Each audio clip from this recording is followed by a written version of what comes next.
औज़ु बिल्लाहि मिनश्शैतानिर्रजीम बिस्मिल्लाहिर्रहमानिर्रहीम। अस्सलाम वालेकुम। कैसे हैं आप सब लोग? यकीनन खैरियत से होंगे। जहाँ रहें हमेशा शादो आबाद रहें। खुदा आप सब की मुश्किलात, परेशानियाँ, दुख, तकलीफ़ों को दूर करे, आमीन या रब्बुल आलमीन। इसके साथ ही वीडियो का आगाज़ करते हैं। जिन्होंने मेरा चैनल सब्सक्राइब नहीं किया, बहुत आपसे रिक्वेस्ट है, मेरे चैनल को सब्सक्राइब करें, लाइक करें, शेयर करें, कमेंट्स करें, बेल आइकन को ज़रूर दबाएं। और आज हम बात कर रहे हैं अकीक़े पर। ये वो अमल है कि जो अल्लामा मजलिसी फरमाते हैं कि औलाद का अकीक़ा करना सुन्नत है हर उस शख्स पे कि जो वसअत रिज़्क़ रखता हो, और बेहतर है कि अकीक़ा 7वें दिन किया जाए। अगर इसमें ताख़ीर करें तो बच्चे के बालिग होने से पहले इसका अकीक़ा कर बाप पे सुन्नत है, और अगर बच्चा बालिग हो जाए तो उसके बाद से लेकर और अपनी उस बच्चे की आखिरी उम्र तक उस बच्चे पे फ़र्ज़ है कि वो अपना अकीक़ा जब चाहे कर ले। अब जो बच्चे के अगर अकीक़ा नहीं करते, देखिए अक्सर हदीस में मनक़ूल है कि हर बच्चा अपने अकीक़े के इवज़ गिरवी रखा हुआ है। गिरवी है यानी कि अगर उसका अकीक़ा ना हो तो उसके मर जाने का या उसकी बीमारियां, उसकी परेशानियों का कि वो मुब्तला रहेगा, वो बीमार रहेगा या उसके साथ और कोई परेशानी होगी, तो बेहतर है कि उसका अकीक़ा किया जाए। और ये बात इससे भी साबित होती है कि जब हम अकीक़े के जानवर को ज़िबा करते हैं तो जो दुआ पड़ी जाती है उसका तर्जुमा भी यही है कि परवरदिगार, मैं इस जानवर का गोश्त दे रहा हूँ ताकि इस बच्चे का गोश्त महफूज रहे, मैं इसका खून तुझे दे रहा हूँ ताकि इस बच्चे का खून महफूज रहे, मैं तुझे इसकी खाल दे रहा हूँ ताकि इसकी खाल महफूज रहे। तो ये देखिए, ये बहुत ज़रूरी है कि हम अब जो और काम करते हैं, और अगर कोई नहीं कर सकता, मतलब मुफलिस है नहीं कर सकता, तो मौला फरमाते कि जब वो मालदार हो जाए वो जब कर दे, और अगर नहीं है वो मालदार, सारी उम्र नहीं है उसके पास माल, तो वो उस पर फिर फ़र्ज़ भी नहीं है कि वो ज़रूर करे। और अगर ऐसा है कि इमाम जाफ़र सादिक़ अलैहिस्सलाम पूछा गया कि अकीक़े के लिए जानवर की बहुत तलाश की। देखिए अब होता है ना, बाज़ दफ़ा कहते हैं कि जानवर नहीं मिल रहा, उस तरह का जानवर नहीं मिल रहा, तो इमाम ने इरशाद फरमाया कि उसे ढूंढो।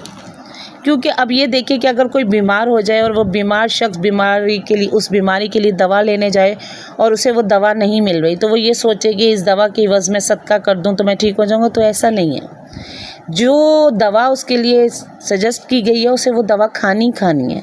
सदका वो अलग चीज़ है, लेकिन वो दवा उसे खानी है। अब इसी तरह जब कहा है कि जानवर ज़िबा करो, तो फिर जानवर ही ज़िबा किया जाए, उसके इवज़ पैसे नहीं दिए जाएं, बल्कि उसी जानवर को ज़िबा किया जाए। और वो कहते हैं कि 7वें दिन बच्चे का नाम भी रखा जाए। जब बच्चा हो जाए तो 7वें दिन उसका नाम भी रख दिया जाए, उसका अकीक़ा किया जाए, उसके सर के बाल मुंडवाए जाएँ और उसके सर के बालों के हम वज़न चांदी सदक़े में दी जाए। अकीक़े के जानवर की रान और पाए जो है, वो कहते हैं कि जिसने मदद की है, जब बच्चा हो रहा होता है, जिस दाई ने मदद की होती है वो उसका हिस्सा होता है, उसको दे देना चाहिए। बाकी गोश्त लोगों को खिलाया जाए और बाकी तसद्दुक़ किया जाए। और एक और हदीस में फरमाते हैं कि जब तुम्हारे यहाँ लड़का या लड़की पैदा हो तो 7वें दिन इसका अकीक़ा करो, इसका नाम रखो, इसके सर मनवा दो और इसी रोज़ इसके बालों के बराबर सोना चांदी सदका करो।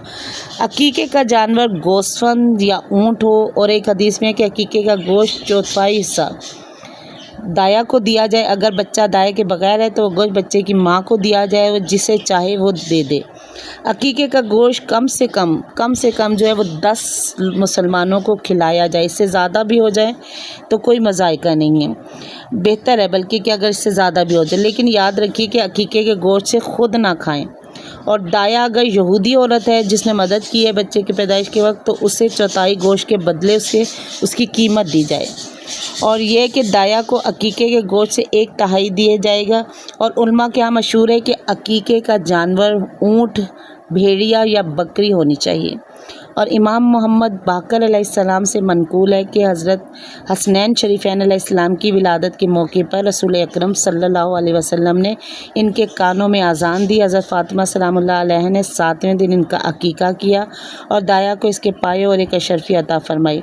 ज़रूरी है कि अकीक़े का जानवर अगर ऊँट है तो 5 साल का हो या 6 साल में हो, इससे ज़्यादा उम्र का हो या इससे ज़्यादा उम्र का हो। अगर बकरी है तो 1 साल की या दूसरे साल में इससे ज़्यादा उम्र की हो।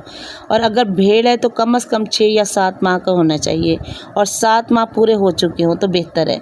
जानवर खस्सी ना हो और सींग टूटा हुआ ना हो, कान कटा हुआ ना हो, लागिन ना हो, अंधा ना हो, लूला लंगड़ा ना हो, अगर लूला लंगड़ा हो तो ऐसा ना हो कि चल फिर ना सके। याद रहे कि इमाम जाफर सादिक अलैहिस्सलाम के फरमान के मुताबिक अकीके का शुमार कुर्बानी में नहीं होता। जो भी गोश्तवंद मिल जाए बेहतर है। असल चीज़ तो गोश्त है और जानवर का जितना मोटा ताज़ा हो मुनासिब है। उलमा में मशहूर है कि लड़के के लिए अकीके का जानवर और लड़की के लिए मादा होना चाहिए, और ये है कि दोनों के लिए नर जानवर हो तो बेहतर है। ये बात बहुत सी मुतबर हदीसों से मुताबिकत रखती है कि मादा जानवर होने में भी कोई मुज़ायका नहीं। सुन्नत ये है कि बच्चे के वालिदैन अकीके का गोश्त ना खाएं, बल्कि बेहतर है कि जो चीज़ इसमें पकाई जाए इसमें से भी ना खाएं, और बच्चे की माँ का इस गोश्त से खाना ज़्यादा मकरूह है। बेहतर है कि बच्चे के वालिदैन अहले ख़ानदान जो इसके घर में रहते हैं, जो कफ़ालत में है, वो भी ये गोश्त ना खाएं। ये सुन्नत है कि गोश्त पका कर खिलाएं। बेहतर ये है कि गोश्त को खिलाएं आप पका कर। बाज़ ये होता है ना कि कच्चा गोश्त बांट देते हैं, लेकिन ज़्यादा जो मौतबर है बातें, जो मौतबर रवायात में आया वो ये है कि पका कर खिलाया जाए, कच्चा गोश्त सदक़े में ना दिया जाए।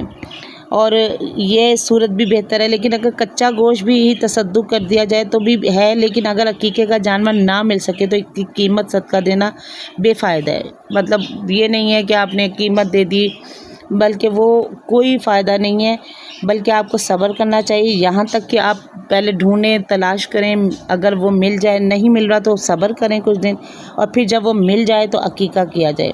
इसमें शर्त नहीं कि लोग जो खाने में है वो सब मोहताज हों, बल्कि आप ज़रूरी नहीं है कि बस गुरबा में या फ़कीरों में बांटा जाए। नहीं, अगर आप के मोमिन भाई आपके मालदार भी हैं, खाने वाले, उन्हें आप बुलाएं और उन्हें बुला के आप ये खाना खिलाएं, तो ये बेहतरीन चीज़ है कि यानी हम अपने बच्चों की सेफ्टी के लिए, क्योंकि कुछ रिवायात में ये भी मैंने पढ़ा है कि बच्चे जब पैदा होता है तो उसके साथ एक शैतान का बच्चा पैदा हो, जिन का बच्चा पैदा होता है, और जब तक उस बच्चे का अकीका ना हो, ये मैंने मतलब कुछ रिवायात में पढ़ा है, मुझे नहीं मालूम कि ये मुतबर है या नहीं है। तो वो जो वो बच्चा बड़ा होता है उसी तरह वो जिन का बच्चा भी बड़ा हो रहा होता है, फिर वो तंग करता है। तो बेहतर होता है कि जल्दी से जल्द हो सके तो बच्चे का अकीका कर दें, चाहे वो लड़की हो या लड़का हो, और वो बेहतर है कि हम ऐसे फ़राइज़ को अंजाम दे सकें कि जिसकी वजह से हमारे बच्चे जो है, क्योंकि बाज़ हो सकता है कि ऐसा होता है कि सारी ज़िंदगी भी मतलब अहमियत नहीं देते, क्योंकि ये वाजिब अमल नहीं है ना, लोग अहमियत नहीं देते, वो कहते हैं चलो कभी हो जाएगा शादी। लेकिन ज़रूरी है कि अगर हम अपने आप को परेशानियों से, अपने बच्चों को परेशानियों से बचाना चाहते हैं तो हम इस अमल को करें कि 7वें दिन कोशिश करें। अगर नहीं हो सकता तो कम अज़ कम बालिग होने से पहले उस बच्चे का अकीका ज़रूर कर दिया जाए। इसके साथ ही आज की वीडियो ख़त्म होती है। मेरी वीडियो पसंद आए तो उसे लाइक करें, शेयर करें, कमेंट्स करें, और ज़रूर मुझे कमेंट्स में बताया करें कि आपको वीडियो कैसी लग रही है, और आप बताएं कि और कैसी वीडियो आप चाहते हैं कि मैं बनाऊं, और मैं ज़रूर आपके सामने उस तरह की मालूमात लेकर आऊँगी। उसके साथ ही अल्लाह हाफ़िज़।